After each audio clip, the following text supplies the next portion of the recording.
राखीचा हुल केवल पाऊल रुजलेला अंकुर आता फुलणार ग कोणी येणार ग फुलणार ग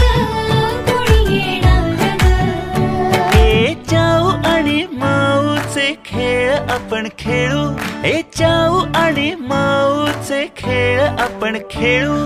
पितळीचे पाणी तुला बियर आम्ही पिऊ बेटा बियर आम्ही पिऊ